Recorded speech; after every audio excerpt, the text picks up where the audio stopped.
Hi, the fourth video in the series. Yeah, taking the boy out of the what is it, the white working class factory town. This one is about my transformation. My moving between classes, working class to whatever you call that. White collar class. And law school was the transition in that. Quick joke, like I noticed moving between these classes. How do you know? How can you tell the difference between blue collar and white collar?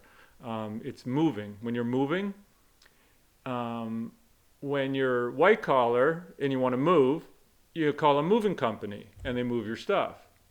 And when you're blue collar, you call your friends and they bring their pickup trucks and we lift the heavy stuff onto the truck and then we all move it ourselves. We don't call them a stinking moving company.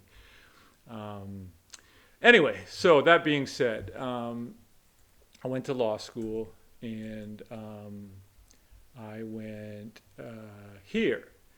And I was an odd duck.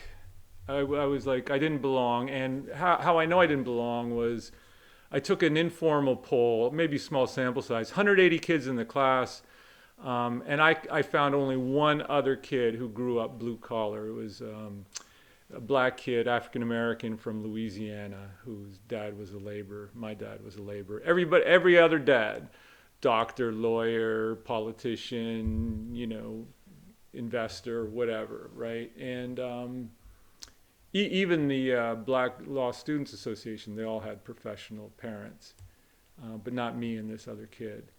Why did I even go to law school? I went to law school because I didn't get a Rhodes Scholarship. I was a finalist in the province of Ontario my senior year in college for a Rhodes Scholarship. And on paper, like I graduated top of my class. I was player of the year in basketball. Like I should have been a shoo-in for a Rhodes. I should have been a shoo-in. I ended up, and so Ontario gets two Rhodes scholarships. I was one of final six. That means I had a 1 in 3 chance, and I had by far the best on paper record. But I didn't get it. Why? Well, they don't just look at the paper. They invite you in to this highfalutin place in Toronto where they interview you and have cocktail party the night before the interviews and you chat. Well, at that time, I knew two subjects really well, mathematics and basketball, and I knew nothing else whatsoever. I had not even curiosity in it.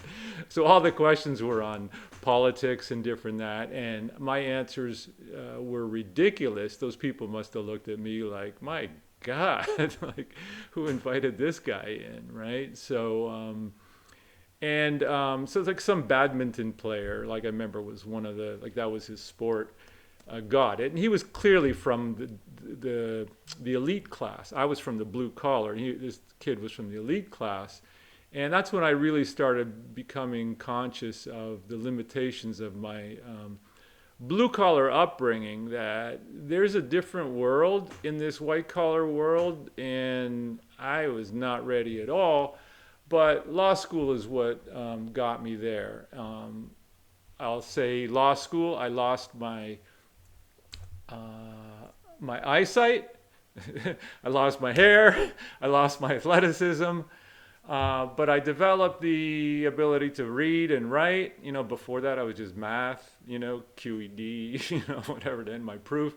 And I also learned something even more important. I learned ambiguity in human matters, political matters. In math, you can prove things are provable or you can prove they're unprovable, but you get to a definitive answer. But in human matters, it's just argument. That's what I learned in law school. It took me a whole semester to learn that, but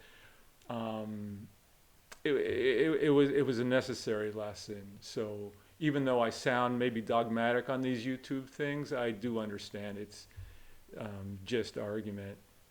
And that's what law school did for me.